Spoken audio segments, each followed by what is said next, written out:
Thanks, Tom, and thank you, Alex, so much for having this conversation with us. So what I'd love to talk to you about is to go back to the beginning, and if you could think back to when you first got into soccer, what started you playing? My older sisters played sports, and I obviously was just carried around to all of their games, their soccer games, their softball games, and everything.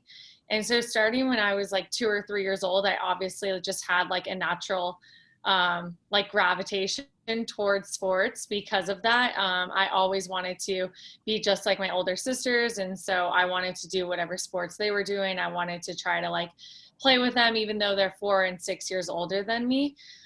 So I think it was just like that young, like competitiveness in me that really came out from a young age. But I think like when I really started playing sports at around 5 or 6 years old, it was really just like the friendships that I created with like some of my teammates on the team. It was the fact that, it was like such a fun outlet for me because, I loved school, but there was things that school couldn't teach you that sports did. You also started playing rec soccer with AYSO and stayed in that environment for a long time and didn't actually move to club soccer until you were about 13 or 14.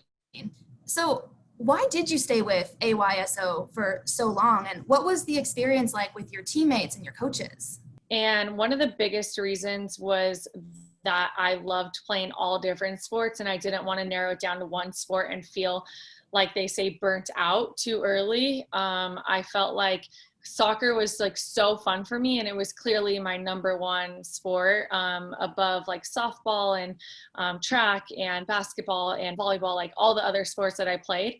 But I still wanted to play those other sports. I still didn't feel like I wanted to commit to just one sport. I was only 10, 12 years old, and I wasn't ready to make that next step. And my parents never really forced me to do that. My dad was my coach for a lot of my teams, and that was really fun for me. We got to like go around the city and pick up a lot of my teammates whose parents weren't able to take them to soccer practice. And so that was like part of the experience. It wasn't just like on the soccer field doing drills and scoring goals. It was like hanging out with my teammates outside of soccer practice, going to get ice cream after practice, doing those little things that was like that all-in package. And I felt like around the age of 13, 14, I was ready to make that next step. You're talking about, as a young person, being able to engage in multi-sport play a lot of different sports, and get to build some of those life skills through soccer like you were talking about. And it sounds like the AYSO experience was that an environment where you were able to have a lot of those different experiences and explore all of that? Yeah, I felt like there was, two levels to AYSO. There was the normal season, and then there was like a spring select. And so you had the normal season, and the spring select was kind of like the top players from each team really got together to play like a couple extra games. And so I kind of got the best of both worlds, but I definitely felt like when I got to practice, it wasn't all about like competition. It wasn't about like me competing for a spot on the field or anything. It was like we all like took turns bringing snacks to practice to just like share with everyone. We all kind of just like pitched in on the whole like team camaraderie. I thought that going to club soccer would take like the fun out of it, and this was a way for me to like continue that until I was ready to like dedicate more time and I guess become more serious per se. But that was like the path for me. And I always encourage multi-sports, and I always encourage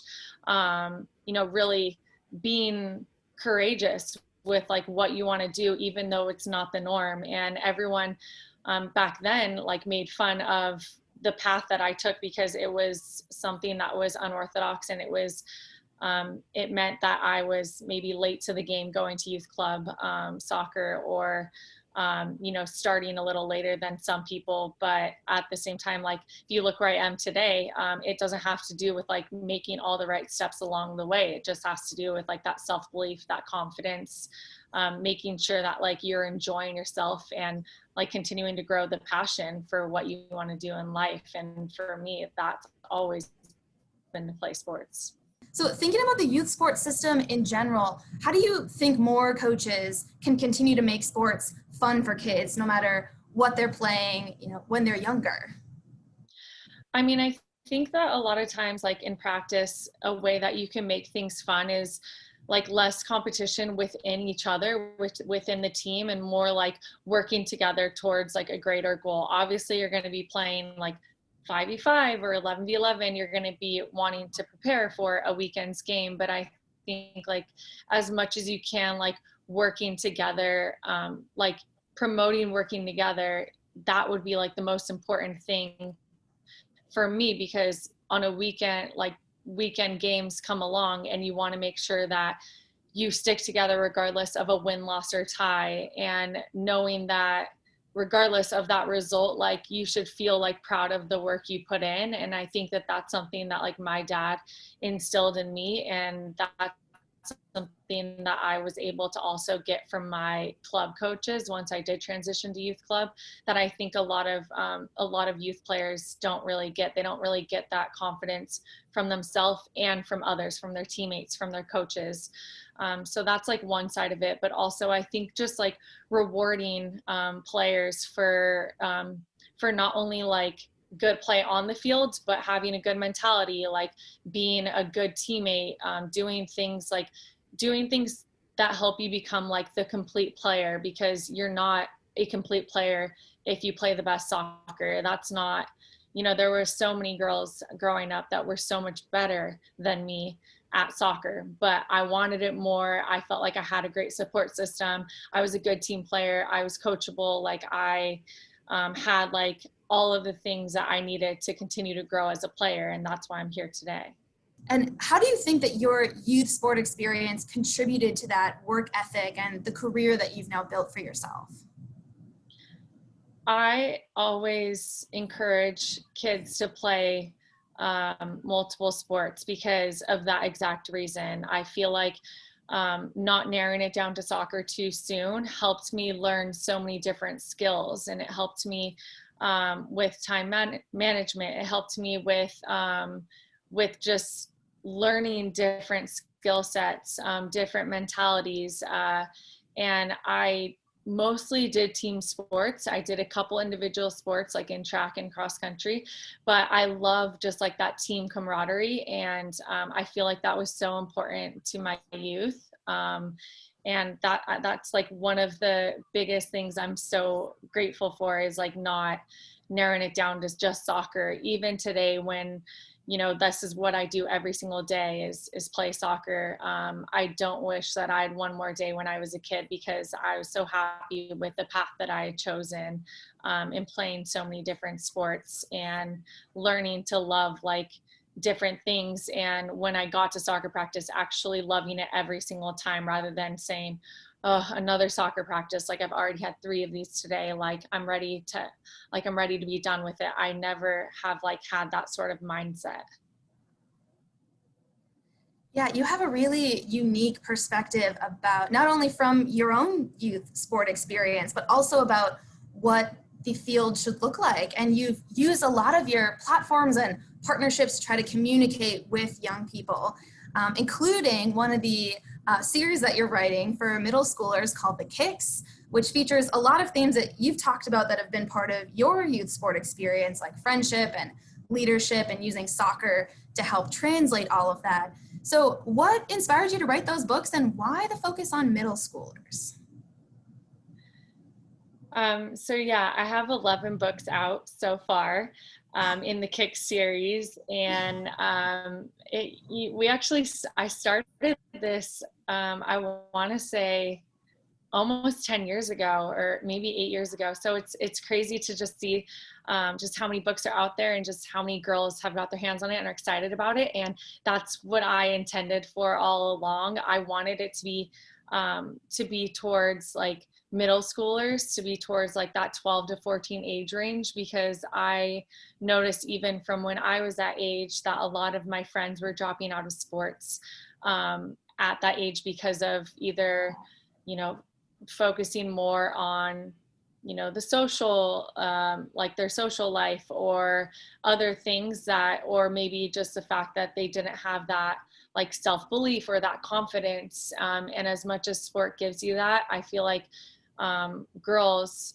have found themselves dropping out of sports like more than boys, unfortunately. And having experienced that with a lot of my friends, I wanted to put out books towards those ages where they can feel like they were able to have that like self-confidence to continue playing sports if that's what they felt like they were lacking, if they feel like they didn't belong. I wanted to show them just how much sports can give you and how much you can learn about yourself with sport. So as you look ahead towards training for Tokyo, which is now in 2021, and also in your new journey with the Spurs and getting back to soccer in general and raising Charlie, what do you want her experience and other young kids' experience with sports and activity to look like when you think about the future, and if and how and in what ways kids are going to keep playing sports?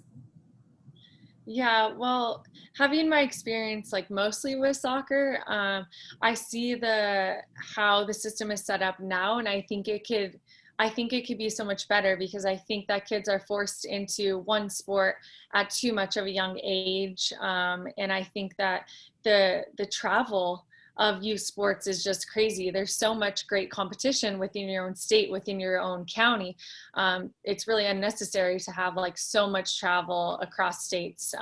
And, as much as that means more time commitment for the kids, that means a lot of time commitment for parents too. That means also a financial burden as well. So, what I hope to see in the future, especially as Charlie starts to grow a little and start in sports, which I'm not going to push her into it, but I have a feeling that she'll naturally gravitate toward you to choose what she wants to do and how often she wants to do it. I don't want to force her into anything that will really suck the fun out of it. And speaking of fun, we've heard that you've also partnered with Go-Go Squeeze for their campaign, which is entitled Fun Comes First, also in collaboration with Laureus USA and US Soccer. And of course, this campaign is going to be focused on bringing the fun back into youth sports and also addressing some of those barriers to participation that you talked about, including resources and time and things that are going to persist long after the pandemic is done. So can you share a little bit why you're excited to be part of this campaign and what's the message you really want kids to hear?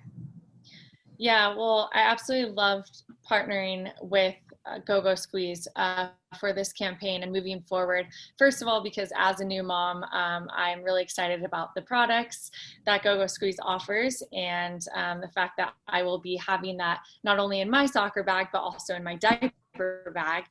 So that is one part of it, but also the campaign in general is just so true to like who I am and what I stand for, in wanting kids to feel like they belong in sports, wanting kids to have the resources to be able to play sports from a young age and stay in sports as they grow up. Thank you so much for taking the time to chat with us today, Alex. So let's take a look at that campaign video. Parents, we need to talk about something serious. Fun. Now we know it's hard for you to take us kids seriously. So we hired soccer superstar Alex Morgan to help us.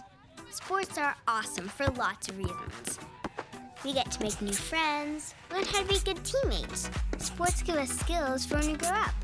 Plus, they're super fun. At least they're supposed to be. But lately, lots of kids are dropping out of sports. And the reason why is simple. With so much emphasis on competition, we're not having fun anymore.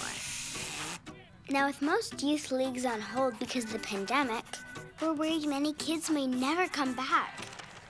We need more kids in sports, not less. That's why we're teaming up with Go-Go Squeeze and US Soccer to help bring fun back to kids' sports and to keep kids playing. So come on, parents, we need your help too.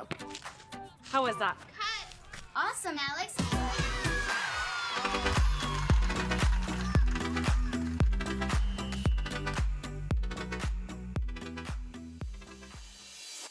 Good afternoon, everyone. I'm Ivan Girard, President and General Manager of Go-Go Squeeze, and I am thrilled to be here today on behalf of the company as a supporting partner of the Project Play Summit.